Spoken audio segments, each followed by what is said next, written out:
But here's what Drake does have that I'll never have. He has 142 million followers on social media, and he's been paid handsomely, not just to promote sports betting, but to portray a lifestyle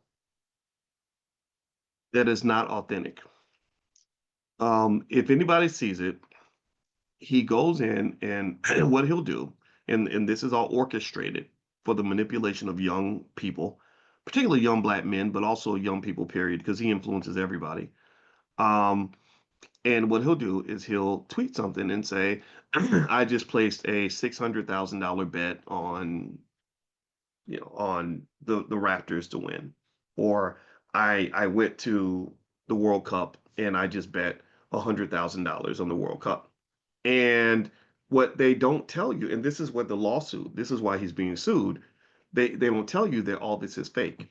They don't tell you that he's not using his own money, he's using somebody else's money. And so what's the reason that he's telling you in public is because they're saying, well, we give 100,000 to Drake and get him to talk to his 142 million followers about what he's doing. Well, we're going to make a couple million on the back end from all the suckers who don't know who they are, who are following their favorite celebrity. So again, me being hater of the year, I got a PhD, player haters degree. I'm a player haterologist. I'm gonna come in and I'm hating all of it.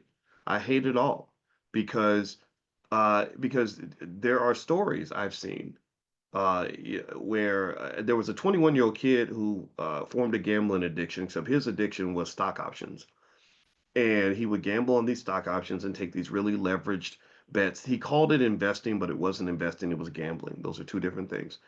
And he ended up $200,000 in the hole. And so he just decided at the age of 21 that life was not worth living anymore. He took his own life.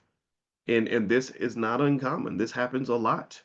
There's something about that hole that you get into when you form that addiction that just not only incentivizes you to build a deeper hole, but it also gets you to the point of hopelessness. And when someone's truly hopeless, that's sort of the pit of depression. Like that's the depths of hell. Hopelessness is hell.